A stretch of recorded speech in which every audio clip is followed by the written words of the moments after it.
Kumusta ng GMA News ang isang lalaking naputulan ng paa dahil sa iligal na paputok ng Goodbye Philippines noong nakaraang taon? Construction worker siya noon at dahil daw sa nangyaring insidente, nawalan siya ng kabuhayan. Paputok ang nakapinsala sa kanya pero ngayon, nagtatrabaho siya sa isang pagawaan ng kwitis sa Bulacan. Nakatutok si Cara David. Sa Jose Reyes Memorial Medical Center, nagpasko at bagong taon ang mag-inang Editha at Danilo Mansueto noong isang taon. Ito'y matapos masabugan ng paputok na Goodbye Philippines ang kanang paa ni Danilo.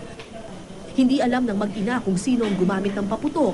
Aksidente lang daw itong natapakan ng 21 taong gulang na si Danilo. Gusto ko nga po sana manawagan sa mga may mabuting kalooban na matulungan po sana yung anak ko sa yung magkaroon ng artificial na paaman lang.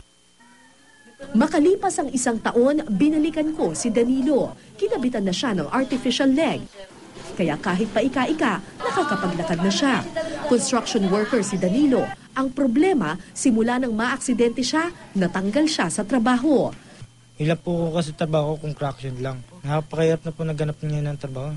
Sa paggawa ng paputok, sa Bukawi, Bulacan lamang siya nakahanap ng pagkakakitaan. At ang trabaho niya, tagakabit ng stick ng kwitis.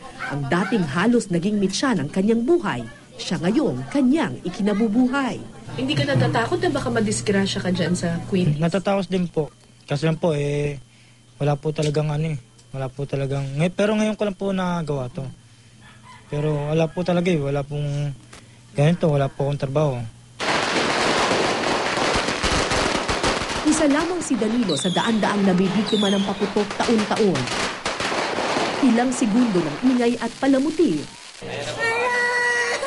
maaaring kinabukasan ang kapalit. Cara David, Nakatutok, 24 Oras.